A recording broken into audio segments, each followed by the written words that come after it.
There are some names that take you right back. Not just to a film or a song, but to a whole feeling. The kind you get when the lights go down in a cinema and you know somehow that what you are about to see is going to stay with you. Russell Crowe is one of those names. And so is Nicole Kidman.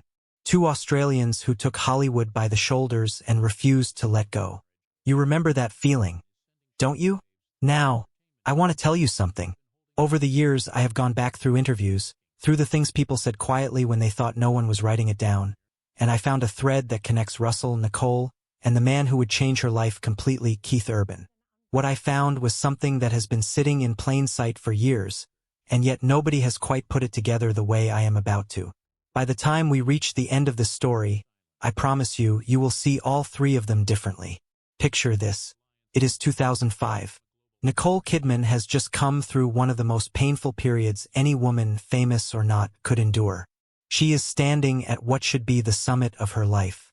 An Academy Award on her shelf. Her face on every magazine cover in the world. And yet, according to those who were close to her at the time, she had never felt more alone. Then, at a dinner in Los Angeles arranged by mutual friends, she meets a quiet man from Brisbane with a guitar and a gentleness that no one in Hollywood had ever quite offered her before. And Russell Crowe, her old friend, her fellow Australian, the man who had watched her rise from the very beginning, had something to do with that meeting in a way that the press never fully reported. But to understand why that happened, we need to go back to the beginning. To understand any of this, you have to understand who Nicole was before the world decided it owned her. She was born in Honolulu in 1967, but she grew up in Sydney, tall, red-haired, and almost absurdly gifted. By the time she was a teenager, she was performing in Australian theatre with a seriousness that most adults twice her age could not match. And then came 1989 and a little film called Dead Calm. If you saw it, you never forgot it. Nicole, barely 21 years old, trapped on a yacht with a killer, with nothing but her wits and a terror so real it came through the screen and sat down beside you. That was the moment the world leaned forward and said, "Who is that?" Hollywood noticed immediately, and within 2 years she was standing beside Tom Cruise in Days of Thunder, and then, most memorably, in Far and Away in 1992. But here is what the magazines did not tell you about those years. Nicole was navigating something extraordinarily difficult. She had come from a culture, Australian culture, where you got on with things, where you did not make a fuss, where you earned your place through work rather than spectacle. And suddenly she was inside the most spectacular industry on earth, married to its biggest star, with every camera in the world pointed at her face. She carried it beautifully, but carrying something beautifully does not mean it is light. And somewhere in those years, a young man from Wellington, New Zealand was doing his own carrying. Russell Crowe, stocky, intense, ferociously talented, was working his way through Australian film and television with the kind of hunger that you either have or you do not. He and Nicole moved in the same circles in those Sydney years. Two Australians who both knew, in their bones, that they were meant for something larger. Now here is where the story becomes something more than a Hollywood fairy tale. Nicole's marriage to Tom Cruise, which began in 1990 and lasted a decade, was, by every public measure, a golden partnership. Two beautiful, successful people at the absolute peak of the industry. But those who were close to Nicole during those years have said, carefully and without cruelty, that there was a loneliness inside that marriage that she rarely spoke about. When it ended in 2001, the circumstances were painful and very public. Tom filed for divorce after 10 years, and Nicole later said she was just shocked. A word that tells you everything and nothing at the same time. What the press focused on was the spectacle, the split, the custody arrangements, the projects she threw herself into. Moulin Rouge, in 2001. The Hours in 2002, which won her the Academy Award. And Russell, by this point an Oscar winner himself for Gladiator, was watching from a respectful distance, the way that old friends do when they know that the person they care about needs space more than they need advice. But Russell has never been a man who stays silent when something matters to him. Those who know him well describe him as fiercely loyal, almost old-fashioned in his sense of obligation to the people he considers family. And by the early 2000s, Nicole was family. Not romantically, let me be clear about that, but in the way that two people from the same part of the world, who both climbed the same impossible mountain, become family. You look out for each other. You make calls. You show up. By 2004, Nicole was in a place that success cannot protect you from. She had everything the world says you should want, and she was, by her own later admission, profoundly unhappy. She had been in a brief relationship with Lenny Kravitz that had not lasted. She was working constantly, perhaps too constantly, filling the hours with roles and rehearsals and the beautiful, numbing business of being Nicole Kidman. And then comes the part of the story that Russell Crowe has spoken about in interviews more carefully than you might expect from a man known for his directness. In various conversations over the years, Russell has described his friendship with Nicole in terms that are quietly extraordinary. He has spoken about the responsibility he felt, not as a co-star, not as a colleague, but as someone who understood where she came from. He has said, in words I want you to hear carefully, that he believed Nicole deserved to be truly seen by someone.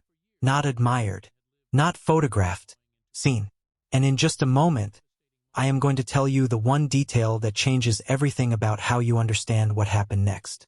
Because in late 2005, at a dinner in Los Angeles, Nicole Kidman met Keith Urban. And what has emerged over time, through Russell's own words and interviews, through the accounts of people who were at those gatherings in the Australian community in Hollywood, is that Russell was part of the network of friends who believed that Nicole and Keith should meet. He has described Keith as one of the most genuinely decent men he has ever known. A man without performance. A man who, despite his own considerable fame as a country music star, carried himself with a quietness that Nicole had perhaps never encountered before in her professional world. The dinner happened, and something shifted. Nicole has said that when she met Keith, she felt, and this is her word, peaceful. After years of noise and scrutiny and the relentless pressure of being one of the most watched women on earth, she sat across from a man from Brisbane who looked at her as though the cameras simply did not exist. They were married in June of 2006, in Sydney. Russell was there. But I want to step back from the romance for a moment, because there is something about Nicole that the public image, the luminous, composed, almost untouchable Nicole, has always obscured. She is, by every account from those who have worked beside her, a woman of remarkable emotional generosity. Directors speak about her willingness to go to places in a role that most actors will not go near. The hours required her to disappear so completely into Virginia Woolf that audiences genuinely forgot they were watching Nicole Kidman. Baz Luhrmann, who directed her in Moulin Rouge, has described working with her as one of the great privileges of his professional life. Not because she was easy, but because she was brave. And there is something Russell said in a 2010 interview, I want to be precise about this, that has always stayed with me. He said that Nicole has a quality that very few people in this industry possess, which is that she never stopped being curious. About people, about stories, about the world. He said that in 30 years of knowing her, he had never once seen her phone in a performance or a friendship. For a woman who has lived so much of her life in public, that kind of private consistency, the same person in the room that she is on the screen, is rarer than any award. And Keith understood that. Keith, who had his own quiet battles with addiction and who has spoken with extraordinary honesty about his recovery, recognized in Nicole someone who had also learned the hard way that the external rewards mean very little without the internal work. Two people who had both been through the fire, meeting each other on the other side of it. After the wedding in 2006, something in Nicole visibly settled. Those who watched her in interviews from that period have remarked on it. A loosening of the shoulders, a laugh that came more easily, a willingness to speak about her own life without the careful guardedness that had characterized her public appearances through the early part of the decade. She and Keith built a life that was, by Hollywood standards, almost stubbornly private. Nashville became home. Children followed. Sunday Rose in 2008, Faith Margaret in 2010. And Nicole continued to work, but differently, with more selectivity, with the confidence of a woman who had somewhere real to come home to. Russell, for his part, has never taken credit for any of it. When the subject of his friendship with Nicole comes up in interviews, he deflects with the kind of gruff affection that is very particularly Australian. She's a remarkable woman, she figured it all out herself. Which is, of course, exactly what a good friend says.